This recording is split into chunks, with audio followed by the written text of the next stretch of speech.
This happened sometime around the year 2000. Back then, it was considered the golden age for repair and maintenance technicians because of the period of transition from analog to digital. My name is Barry. I'm a boy from the provinces. I had left my hometown in the Isan region to continue my studies at a vocational institute.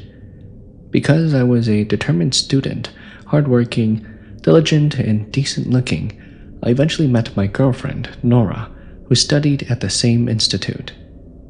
Nora was the daughter of the owner of an electrical appliance repair shop in the city.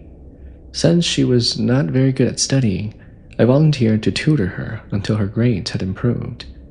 Because of that, I became loved and favored by her mother and family. After I finished my vocational certificate, I did not have the money to continue studying at the university. I had planned to go back and settle down at my home in the provinces, but because I was a good kid, Nora's father offered to take care of my education expenses and let me move in with them. After moving into Nora's house, I also became the regular repairman at her father's shop.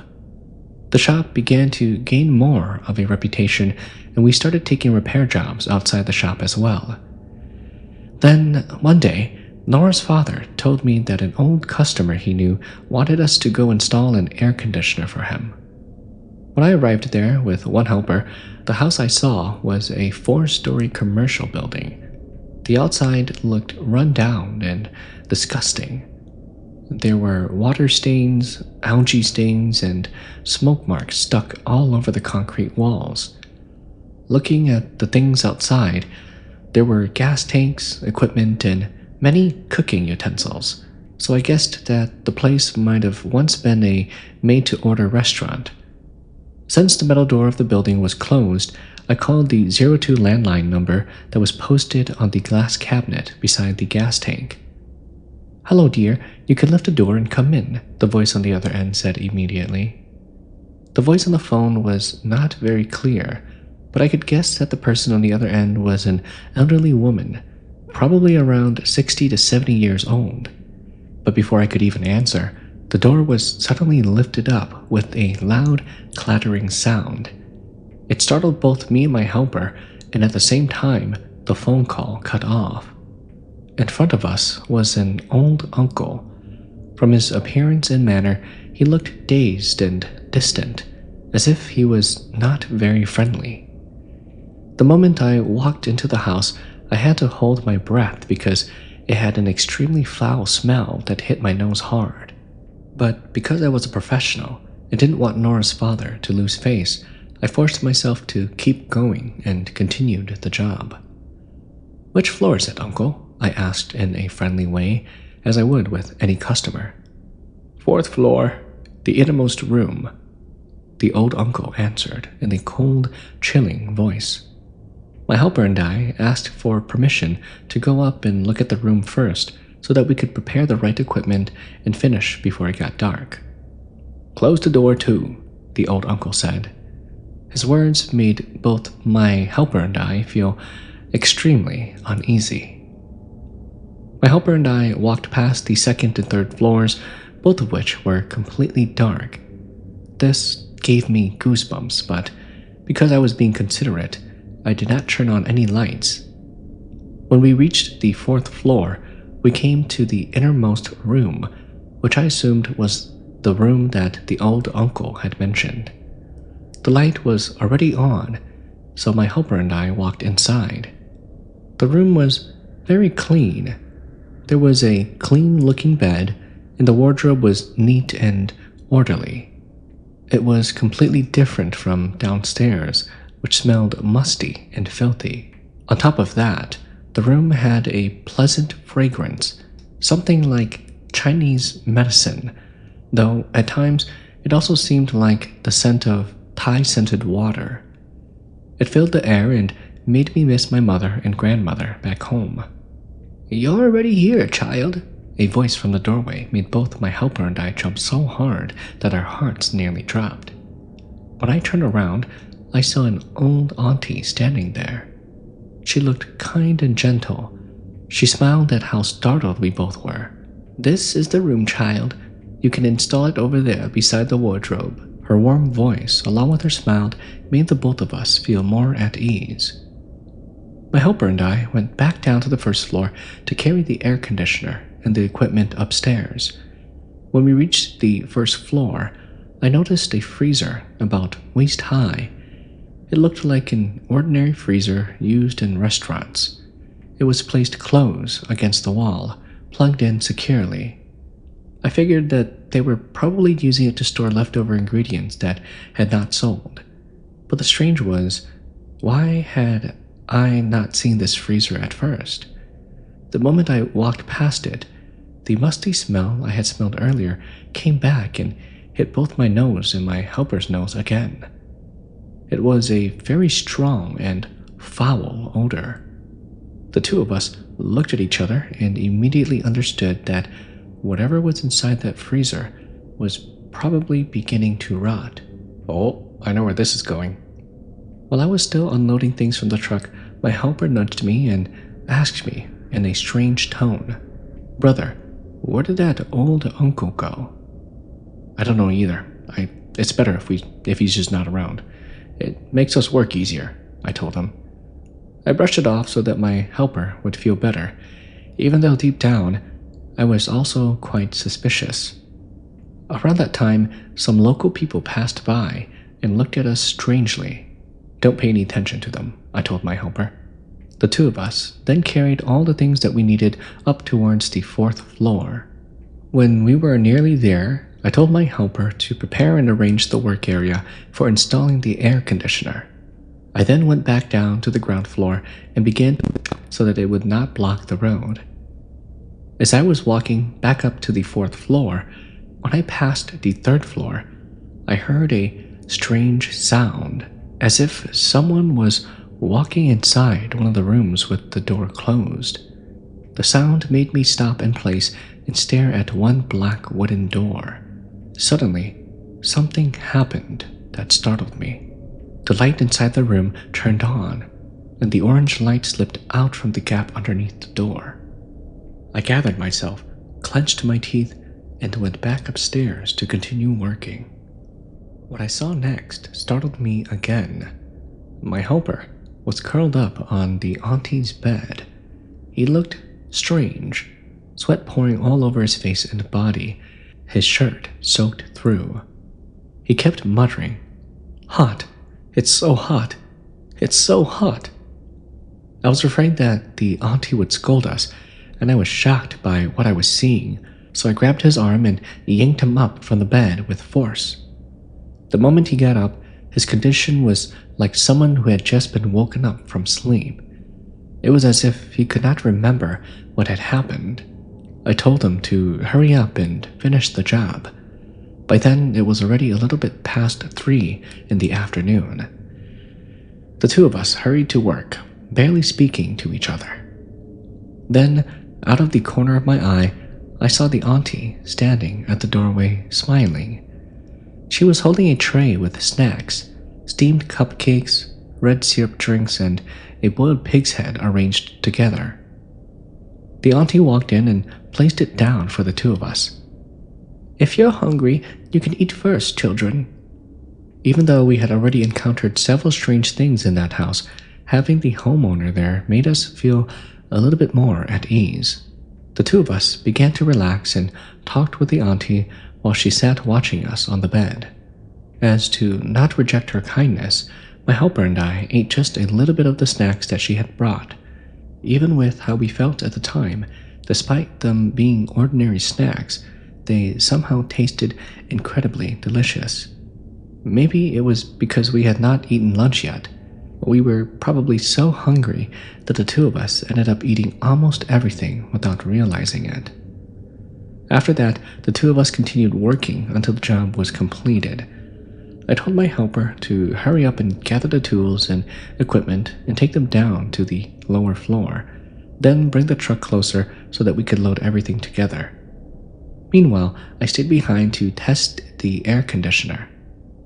"Is it cool enough, Auntie?" I asked the customer out of habit.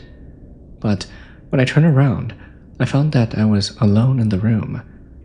Since the air conditioner did not seem to have any problems, I quickly turned it off and went around the 4th floor looking for the auntie so that I could hand her the bill and collect the payment.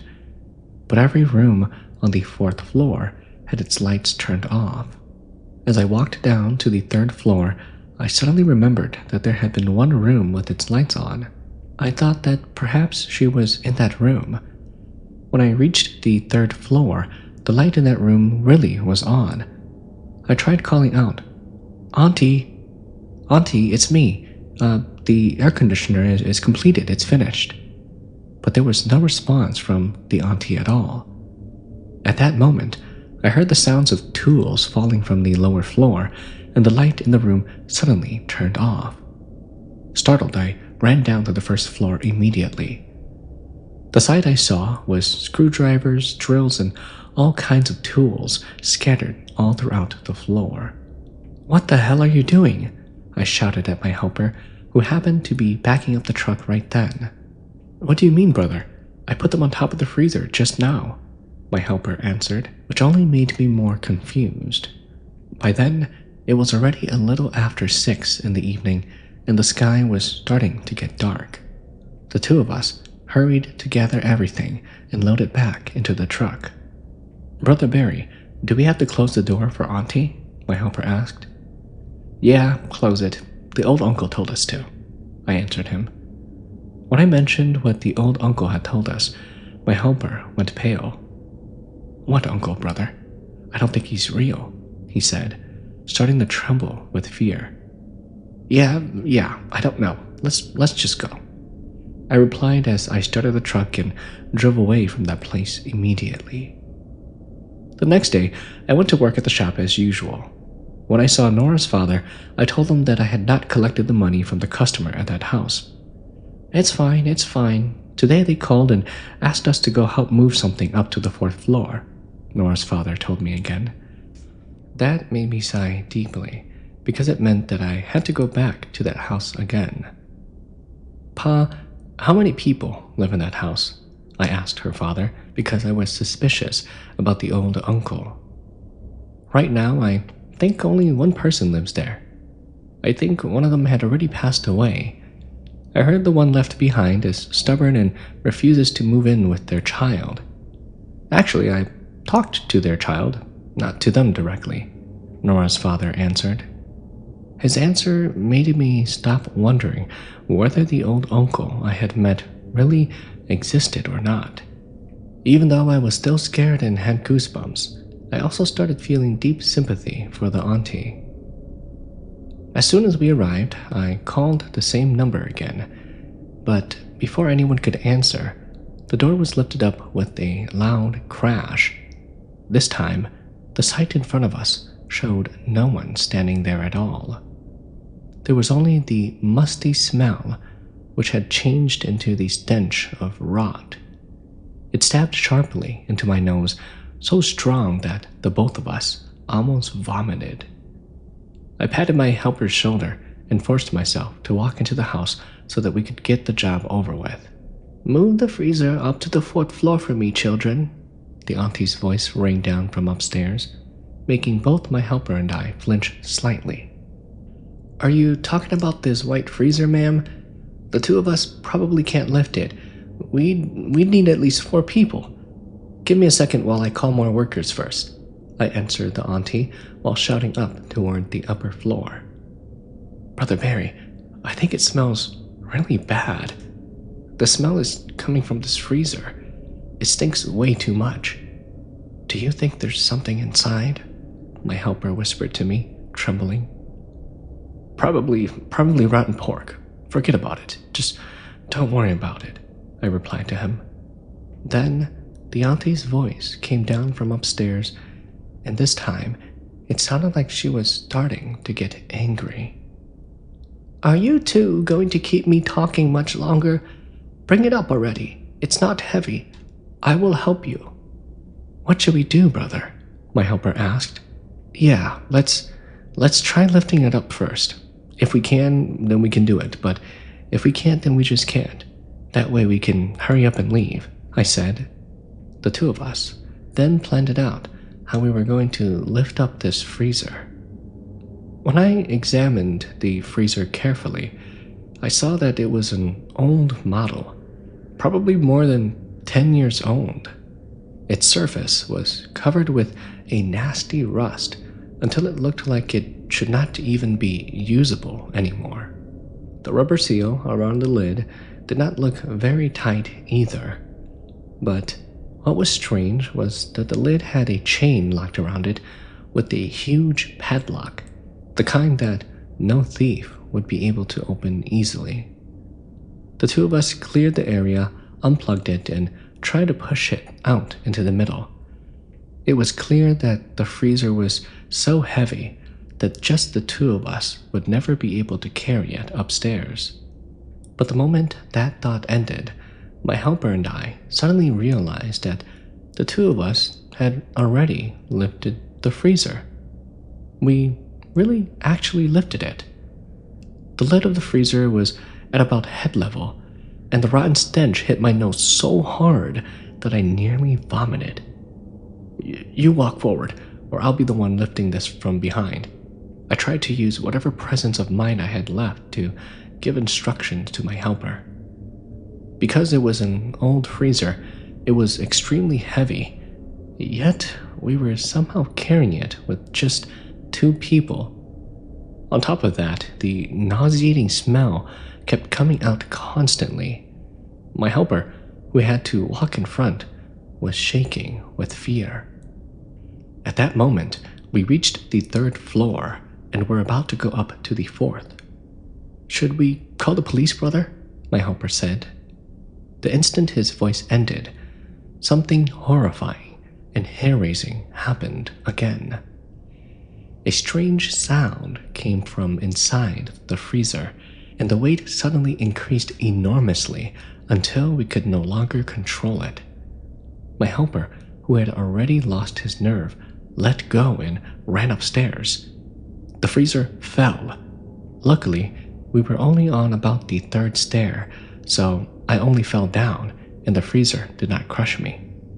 But the thing that gave me goosebumps and made me vomit was that the lid of the freezer had opened slightly and a swollen human leg had slipped out.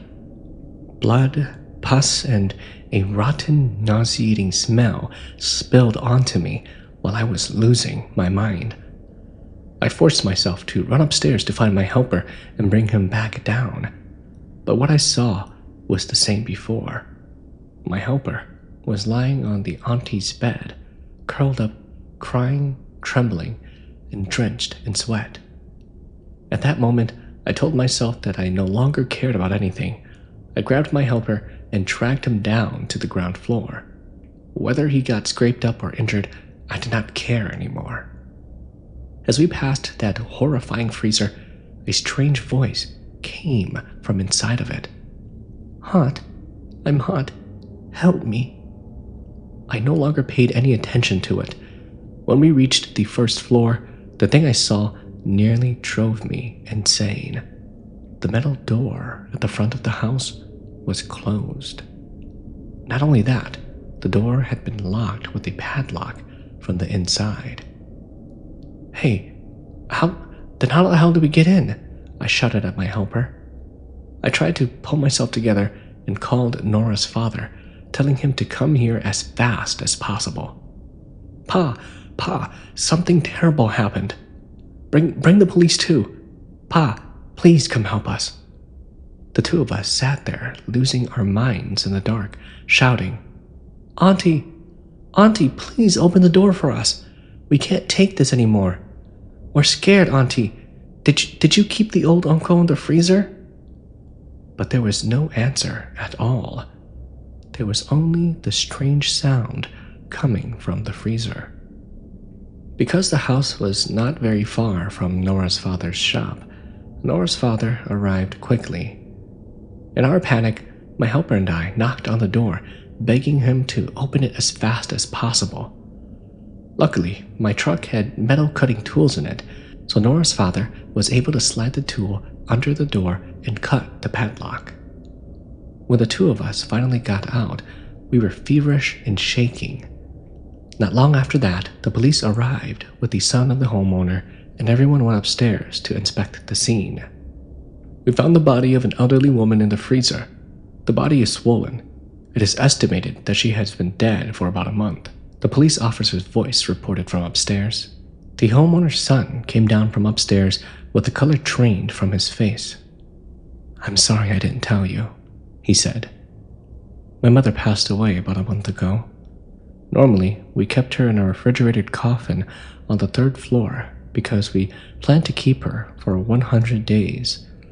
My father still couldn't accept it, but about 2 weeks ago, my father called and told me the refrigerated coffin had broken. I didn't have money to buy a new one, so I told my father he had to accept it and take my mother to perform the religious rites. But the next day, my father called me and said that there was no problem anymore and that it was working again." The homeowner's son told us all through tears, devastated when he saw the condition of his own mother, who had been kept inside a freezer instead of a refrigerated coffin. "Then, who was the person who you said was living in this house alone?" Nora's father asked the homeowner's son. "My father," he answered. "He must have gone outside. He called me just this morning and told me to find someone to help move something." His answer made me really confused, but also slightly relieved, because at least the old uncle I had seen at first really existed. It turned out that the auntie was the one that no longer had a physical body and had been sealed inside the freezer. Control. Additional report. We found the body of an elderly man around the same age. He appears to have hung himself in the room on the 3rd floor beside the refrigerated coffin. Judging from the condition of the body, he likely died about 2 weeks ago. They were probably husband and wife. Request one more rescue vehicle." The police officer's voice reported from upstairs again. This time, it was the homeowner's son who collapsed to the floor, sobbing loudly and losing his senses, just like me and my helper had. Yes, the old uncle and auntie had both already died before that, and that is still the question that has remained stuck in my mind to this day. If the door had been locked from the inside by the old uncle, who was believed to have died 2 weeks earlier? In addition, how did the equipment, the tools, and even me and my helper get inside to work there for the 2 whole days? And what about the food that the auntie brought for us to eat? What exactly was that? I guess we'll never know. Interested in sharing your story? Send them here at submittohc@gmail.com, which you can find in the description, or you can post them on the YouTube community tab on my channel. The kind of occupation that often comes with strange experiences is probably one that requires working at night. My name is Tong Chai. I was in my early 20s and I had just started working as a 10-wheel truck driver, transporting agricultural produce. Personally, I was the type of person who did not believe in ghosts or anything supernatural at all. Because I was new and the youngest among my coworkers, I was often assigned to the closer jobs. Normally, I drove with a senior driver in his 50s named Pimai. Pimai was one of the most experienced drivers, and he would always teach me how I should drive and which routes I should take. One day, Pimai and I were assigned to a job that delivered goods to a province in the Isan region. The moment Pimai saw the job order, his face immediately turned pale. I had thought that it was because he had not been feeling well and was probably tired, so I volunteered to take the first turn driving out of Nakhon Pathom so that Pimai could rest. Besides, I was still strong and could comfortably drive alone. We had made an arrangement where we would switch drivers at a certain gas station before entering the Isan region. We absolutely had to stop and switch there. He told me I must not drive into that route by myself under any circumstances. I agreed to it properly, and time passed, and when we were getting close to the gas station we agreed on, Pimai was still sleeping soundly. Normally, he was a very cheerful, talkative, and always joking around kind of person along the whole way, but I understood that perhaps he had just been feeling tired that day. Since I still felt fine, I continued to drive on my own without paying attention to Pimai's warning from earlier. The moment I passed the gas station, the atmosphere along the roadside, which had previously been lit up all the way, suddenly changed into tall trees, as if we had entered a completely different world. I didn't think much about it. Since my truck was a 10-wheeler, my seat was roughly level with the top of the trees.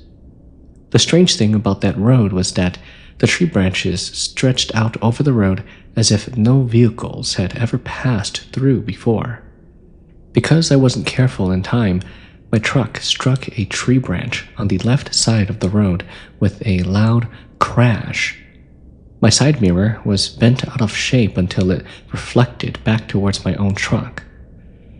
Pimai had always taught me that if I had ever encountered anything suspicious or unnatural, I must never stop the truck. If I had to stop, the only place I could stop was somewhere with light. So I carefully kept the truck going. Then I began to feel that the two-lane road was being squeezed tighter and tighter by the branches on both sides until the road became narrower and narrower. Eventually, I had to drive between the left and right lanes right in the middle of the road just to keep the truck moving without hitting the branches that were reaching in. But even then, the branches scraped against both sides of the truck the whole way. I started trying to find an explanation for what was happening. Then I suddenly realized something. With all of this loud noise, how come Pimai had still not woken up? I tried shouting to wake him up. Pimai! Pimai, are we lost? But there was no response at all. I glanced over at him, and the sight I saw nearly made me lose my mind. Pimai's face was completely black, as if he had been burned by fire. His eyes were wide open, showing only the whites, with no black pupils at all. I was confused and wondered if my eyes were playing tricks on me. Then I looked toward the left side mirror that had been folded in toward the truck, and I almost could not believe what I saw. What I saw was a black figure, something like a shadow, sitting on the left side of Pimai. Its right arm was wrapped around his neck, as if the two of them had been friends before. I was so terrified that I swung my hand and shoved Pimai, who was sitting beside me, with all of my strength while screaming loudly in a voice that was not even recognizable as words. Pimai seemed to regain consciousness and snapped out of whatever trance he was in. His face returned to normal, and he tried to calm me down and make me regain some senses. "Calm down, Tongchai, calm down," he said. At that very moment, the trees on both sides of the road that had been scraping against my truck suddenly disappeared, as if nothing ever happened. After I began to regain my senses, confusion replaced my fear. I tried asking Pimai about what had happened, but he only said, "Let's leave it for now. We'll talk about it in the morning." His words only made me more suspicious. My heart was pounding wildly, and my hands were trembling like I had chills. I asked him to switch places with me and drive instead, but Pimai said, "How are we supposed to stop right now? At this point, you absolutely cannot stop. Just hold yourself together and keep driving first." So I listened to him and continued driving. Pimai just continued to look outside the windows and scouted the area. The two of us fell into a deep silence. After a long while, An incident that seemed like it should have ended did not end at all. I noticed something behind us through the right side mirror. It looked like a round light floating at the height of the truck, chasing after us. I sped up. Pimai noticed how frightened I was and asked, "It's coming again, isn't it?" I could only nod as tears started running down my face. I began to understand why he had told me not to stop under any circumstances, and why he had told me not to drive on this route by myself. "Don't worry, it's following the road. It's not following you," Pimai said, trying to make me feel better. But that didn't help me at all. It only made me more confused and even more terrified. The light chasing us seemed to be getting closer and closer, but luck still seemed to be on my side. Not too far ahead, I saw some lights which told me that we were finally about to enter the city area. I sped toward the lights until, at last, the light following us disappeared. By then, it was almost 6 in the morning. Pimai told me to stop in front of a restaurant. The two of us looked at each other with relief. I was dazed and confused by everything that had happened, while Pimai blew air out of his mouth and sighed. Then he said, "When will he finally forgive me?" Pimai and I got down and ordered food. It seemed like Pimai and the owner of the restaurant knew each other very well. The owner did not seem to move very smoothly. Looking at his left side, he seemed disabled, which made it inconvenient for him to pick up or hold things. I still miss Kem. It's been so many years already, but I still haven't stopped feeling guilty. "So, how is this boys of yours?" the owner asked Pimai in a friendly way. "He's alright.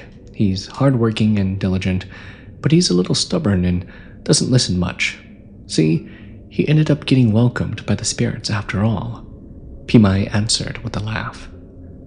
At that moment, I was extremely confused and desperate to know what had happened. By then, the sky had already begun to brighten. "Do you want to hear it?" Pimai asked me. I nodded. The owner and Pimai then told me the whole story. It turned out that about 20 years earlier, the owner himself had also once worked as a truck driver there. Back then, he was the one who looked after Pimai. Then, a new worker named Pikem came to work with them. But at the time, there were not enough truck drivers to properly train him, so Pikem asked to learn the job without receiving a salary. The company then allowed Pikem to learn the job with Pimai and the owner. Since that road did not have much traffic, the two of them let Pikem drive the whole way. Everything seemed normal at first. But because Pikem did not have enough experience, when he drove to the gas station where Pimai had told me we were supposed to switch drivers, something unexpected happened. A fuel truck suddenly pulled out from the gas station and cut in front of them at full force. Because he had no experience, even though he slammed on the brakes as hard as he could, the weight of the truck meant that its remaining momentum carried him straight into the back of the fuel truck.